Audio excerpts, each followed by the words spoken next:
Good morning students.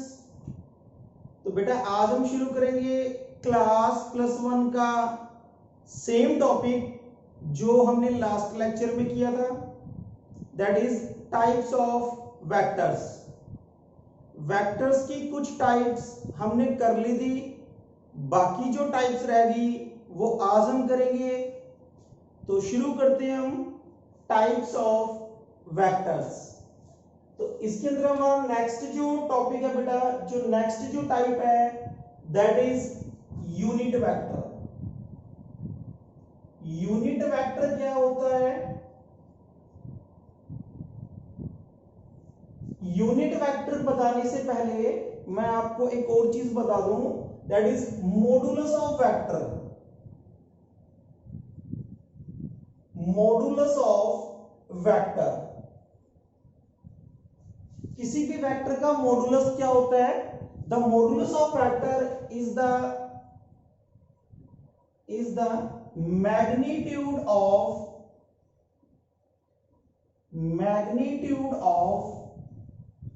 That vector. जिस भी vector का हमने मॉडुलस निकालना है उसका जो मैग्नीट्यूड होगा वही उसका मॉडुलस होता है। जैसे हमारे पास कोई वेक्टर ए है, ए ये वेक्टर है, अगर इसका हमने मॉडुलस लिखना हो तो modulus of vector A is this. हमने क्या लगा दिया? मोड लगा दिया, दोनों साइड पैरेलल लाइंस लगा दी और उसके अंदर वेक्टर को लिख दिया, तो it becomes modulus of vector. इसकी जरूरत पड़ेगी हमें, तो इसलिए मैंने आपको बताया कि मॉडुलस ऑफ वेक्टर क्या होता है। इसके बाद हम करते हैं बेटा यूनिट वेक्टर। यूनिट वेक्टर क्या होता है? Unit vector is that vector whose magnitude is unity, is that vector whose magnitude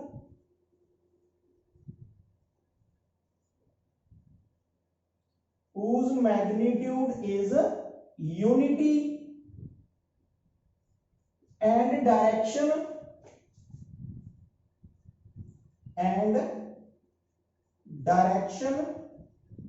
is same as that of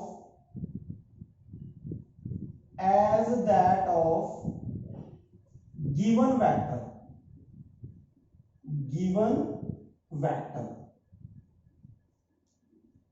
तो unit vector is that vector whose magnitude is unity का मतलब 1। तो यहां पे जो वेक्टर है यूनिट वेक्टर, उसका magnitude 1 होता है और उसकी डायरेक्शन होती है same as that of given vector. एक और बता दूं बेटा आपको कि यूनिट वेक्टर हम सिर्फ किसी गिवन वेक्टर का ही निकाल सकते हैं। अगर हमें कोई वेक्टर दिया ही नहीं है तो हम उसका यूनिट वेक्टर नहीं निकाल सकते। तो जैसे हमारे पास एक गिवन वेक्टर है, हमने मान लिया this is a given vector. Given vector क्या है? ए वेक्टर है हमारे पास, and we have to find unit vector, and unit vector of given vector is represented by a cap. Unit vector को हमेशा ऐसे रिप्रेजेंट किया जाएगा कैप लगा के। Unit vector of given vector is represented with a cap and unit vector is equal to vector upon its magnitude. हमने क्या लगा दिया? ऊपर तो यूनिट वेक्टर को निकालने के लिए ऊपर वेक्टर रख लिया, दैट इज गिवन वेक्टर, और नीचे डिवाइड कर दिया उसके मैग्नीट्यूड से। अब देखते हैं हम कि इसका मैग्नीट्यूड यूनिटी कैसे होता है। यू नो दैट बेटा कि जो वेक्टर होते हैं उनके अंदर दो चीजें होती हैं, एक तो डायरेक्शन और दूसरा होता है मैग्नीट्यूड। तो इस वेक्टर को हमने लिख लिया डायरेक्शन। डायरेक्शन कौन से वेक्टर की है? इसी वेक्टर की है। और साथ में हमने इसका क्या लिख लिया? मैग्नीट्यूड।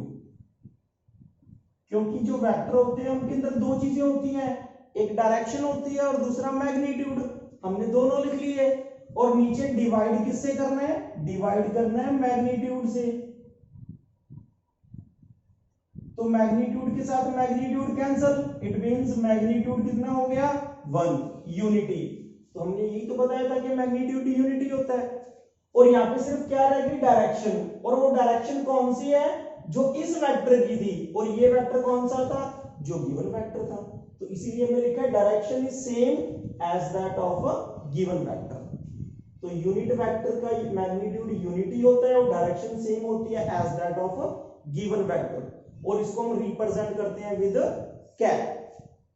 उसके बाद बेटा सेकंड टाइप आती है हमारी position vector and displacement vector. Position vector करते हैं पहले हम। Position vector is that vector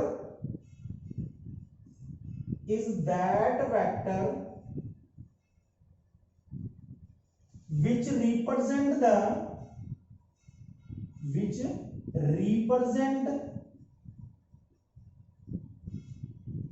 the position of object from origin। देखो बेटा हमारे पास मान लो कि ये एक प्लेन है x axis and y axis, ये प्लेन है हमारे पास, और इसके अंदर कोई ऑब्जेक्ट पड़ा है यहां पे, और हमने उसको उसकी पोजीशन बतानी है इस ओरिजिन से। तो ओरिजिन से हमने एक वेक्टर ड्रॉ कर दिया जो हमें क्या बता रहा है, उस ऑब्जेक्ट की पोजीशन बता रहा है, and that is represented with r. तो ये जो वेक्टर हमने ड्रॉ किया है अभी अभी, जो ये आर वेक्टर है, दिस इज पोजीशन वेक्टर। ये हमें क्या बता रहा है, इस ऑब्जेक्ट की पोजीशन बता रहा है फ्रॉम द ओरिजिन, और इसकी डायरेक्शन कैसी है, from origin to object, origin से ऑब्जेक्ट की तरफ है इसकी डायरेक्शन, और इसको हमने नाम दे दिया पोजीशन वेक्टर, क्योंकि ये हमें क्या बता रहा है, ऑब्जेक्ट की पोजीशन बता रहा है। इसके साथ ही हम करते हैं बेटा डिस्प्लेसमेंट वेक्टर। डिस्प्लेसमेंट वेक्टर क्या होता है, देखो नाम से ही क्लियर हो रहा है, कुछ डिस्प्लेसमेंट हुआ है कहीं ना कहीं। तो डिस्प्लेसमेंट वेक्टर के बारे में बात करते हैं बेटा। डिस्प्लेसमेंट वेक्टर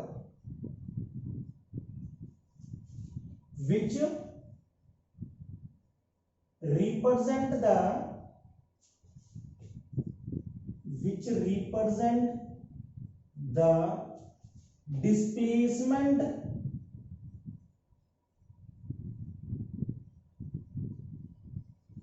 and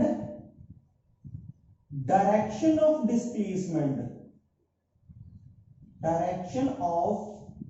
displacement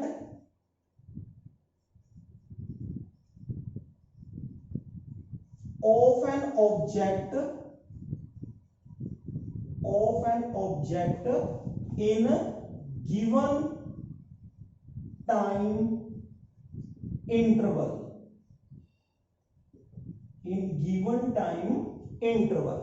देखो डिस्प्लेसमेंट वेक्टर क्या होता है बेटे, डिस्प्लेसमेंट वेक्टर हमें किसी भी ऑब्जेक्ट का डिस्प्लेसमेंट और इस डिस्प्लेसमेंट की डायरेक्शन बताता है in the given interval of time. जैसे हम बात करें यहीं पे कि एक ये जो ऑब्जेक्ट है वो किसी time t is equal to 0 पे a पॉइंट पे है, वो हमने मान लिया कि उसका पोजीशन वेक्टर r1 है और वो किसी भी टाइम 0 पे a पॉइंट पे है, and after some time the body reaches to point b point पे पहुंच गया वो जब t is equal to t हो गया थोड़ी देर बाद। तो यहां से हमने एक पोजीशन वेक्टर और ड्रॉ कर लिया, दैट इज r2, ये r2 बन गया। अब हमने निकालना है डिस्प्लेसमेंट वेक्टर। डिस्प्लेसमेंट कितना हुआ है, पहले वो a पे था और बाद में कहां चला गया, b पे चला गया। तो जो हमारा ये वेक्टर बनेगा फ्रॉम a टू b, जिसको हम कह सकते हैं डिस्प्लेसमेंट वेक्टर। डिस्प्लेसमेंट वेक्टर यहां पे किसके इक्वल है, a b के इक्वल है। और उसकी अगर हम डायरेक्शन देखें तो जो ये वेक्टर कहां से कहां जा रहा है, ए टू बी जा रहा है। तो अगर इसकी डायरेक्शन की बात करूं मैं, तो डायरेक्शन कैसे है, ए टू बी है। तो दिस इज डिस्प्लेसमेंट वेक्टर, जो हमें ऑब्जेक्ट का डिस्प्लेसमेंट बताता है और उस डिस्प्लेसमेंट की डायरेक्शन बताता है, उसी को हम कहते हैं डिस्प्लेसमेंट वेक्टर। तो यहां से अगर हम देखें तो ए बी जो है वो डिस्प्लेसमेंट वेक्टर है और उसकी डायरेक्शन है from A to B. Okay बेटा, नेक्स्ट हम बात करते हैं बेटा थर्ड टाइप जो है हमारी, सॉरी थर्ड नहीं, next type, that is resultant vector. बहुत इंपॉर्टेंट है बेटा ये टॉप, जो वेक्टर की टाइप है resultant vector.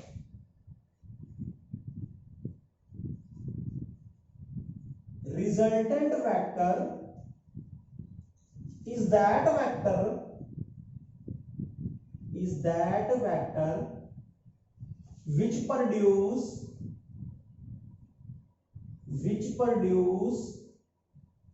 same effect as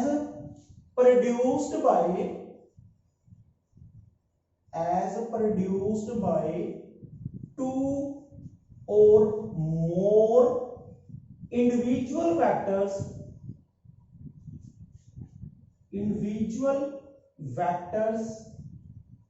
together do।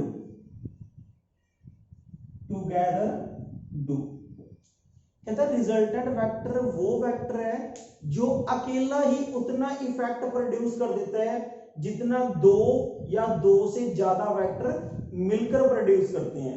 जैसे मैंने कहा कि एक ये बॉक्स है, इसके ऊपर एक साइड दो लोग जो है वो फोर्स लगा रहे हैं, एक वेक्टर ए से जाना जाता है, एक वेक्टर बी से जाना जाता है। ये दोनों इसको अपनी ओर खींच रहे हैं और दूसरी साइड से एक और वेक्टर है सी जो इसको अपनी ओर खींच रहा है। अब यहां से अगर हम कहें कि इसके ऊपर नेट फोर्स 0 है, देखो इधर दो फोर्स लग रही है, इधर एक ही फोर्स लग रहा है, ए और बी दो फोर्स है, इधर एक फोर्स है सी। पर मैं कहूं कि इसके ऊपर नेट फोर्स 0 है। नेट फोर्स 0 का मतलब क्या है कि जितना फोर्स इधर लग रहा है उतना ही फोर्स इधर लग रहा है। तो यहां से हम कह सकते हैं कि जो ए प्लस बी है वो किसके इक्वल है, सी के इक्वल है। Then we can say that C is the resultant of A and B. यानी कि जितना ए और बी ने मिलकर इफेक्ट प्रोड्यूस किया उतना सी ने अकेले प्रोड्यूस कर दिया। तो सी जो है वो ए बी का रिजल्टेंट हो गया। ओके बेटा, एक एग्जांपल और लेते हैं। जैसे हमने कहा दो वेक्टर है, एक वेक्टर ए है और एक वेक्टर बी है, they are acting in the same direction. The resultant of these two vectors is given by third vector C, that is equal to A plus B, and the direction of C is same as that of A and B। देखो जब resultant निकालना है, अगर दोनों vector same direction के अंदर है तो उनका रिजल्टेंट भी उसी डायरेक्शन के अंदर होता है। तो ये दो वेक्टर थे, हमने इन दोनों का रिजल्टेंट निकाल लिया। इन दोनों का रिजल्टेंट किसके इक्वल है, सी के इक्वल है। यानी कि सी वो वेक्टर है जो अकेला ही उतना इफेक्ट प्रोड्यूस कर रहा है जितना ये दोनों मिलकर प्रोड्यूस करते हैं। ओके बेटा, अब ये एग्जांपल और लेते हैं। एक वेक्टर ए है और एक वेक्टर हमारे पास बी है, but both are acting in same direction. Then the resultant of these two vectors is given by a third vector C, that is C is equal to A minus B। हमने क्या किया, A में से B को minus कर दिया। But जब ऐसा होता है, जब दो वेक्टर ऑपोजिट डायरेक्शन में होते हैं, then the direction of resultant is always in the direction of greater vector. देखो मैंने जिस डायरेक्शन के अंदर ए एक्ट कर रहा था उसी डायरेक्शन के अंदर रिजल्टेंट एक्ट कर रहा है। तो यहां से हमें ये पता लगता है कि अगर दो ऑपोजिट वेक्टर है तो रिजल्टेंट की डायरेक्शन सेम होगी as that of a greater vector. जो बड़े वाला वेक्टर है उसी डायरेक्शन के अंदर रिजल्टेंट जाएगा। अगर ऐसे हो जाता, अगर ये ऐसे होता तो जो रिजल्टेंट है वो इस डायरेक्शन में आना था। अब क्या हो जाता, b माइनस ए, या हम कह सकते हैं a माइनस बी होता, बट उसका रिजल्ट जो है वो नेगेटिव आता। नेगेटिव का मतलब जो डायरेक्शन होती वो a से ऑपोजिट होती। तो अब ये रिजल्टेंट ये आना था हमारे पास। ओके बेटा, तो this is a resultant vector जो अकेला ही उतना इफेक्ट प्रोड्यूस कर रहा है जितना बाकी सारे मिलके प्रोड्यूस करते हैं। नेक्स्ट हम कर रहे हैं बेटा, हमने यूनिट वेक्टर कर लिया, पोजीशन वेक्टर कर लिया, डिस्प्लेसमेंट वेक्टर कर लिया, रिजल्टेंट वेक्टर कर लिया। Now we are doing zero vector. Zero vector क्या होता है बेटा? Zero vector is that vector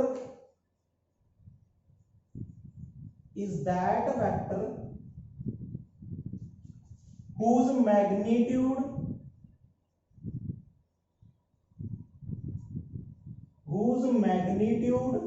is zero. Zero vector वो वेक्टर होता है जिसका मैग्नीट्यूड जीरो होता है and acting in arbitrary direction.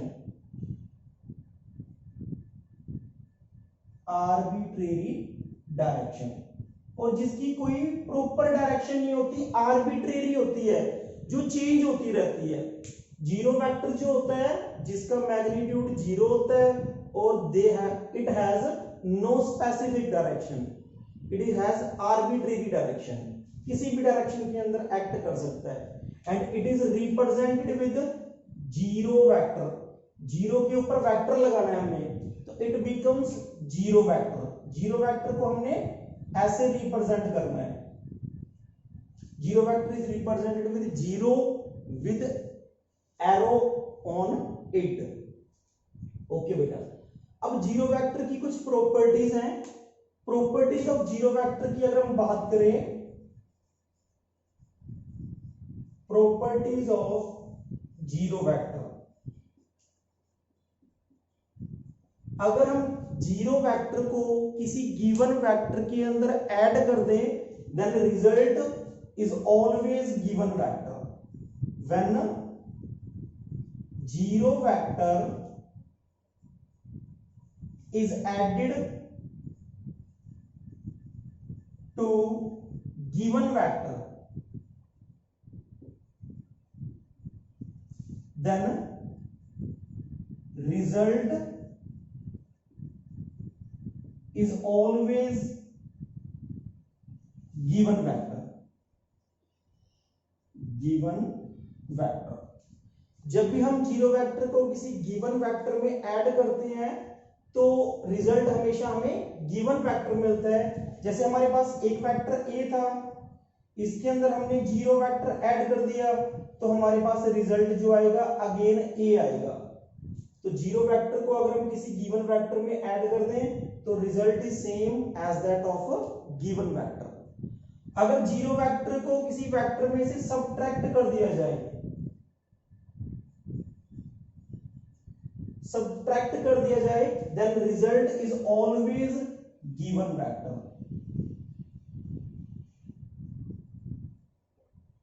अगर आप किसी वेक्टर में से जीरो वेक्टर सबट्रैक्ट करोगे तो रिजल्ट हमारे पास अगेन गिवन वेक्टर आएगा। जैसे ए वेक्टर में से मैंने जीरो वेक्टर सबट्रैक्ट कर दिया, then result is again given vector. This is the second property. Add करो या सबट्रैक्ट करो, the result is always given vector. अगर हम जीरो वेक्टर को किसी वेक्टर से मल्टीप्लाई कर दें, अगर हम जीरो वेक्टर को किसी वेक्टर से मल्टीप्लाई कर दें, थर्ड प्रॉपर्टी है ये, when zero vector is multiplied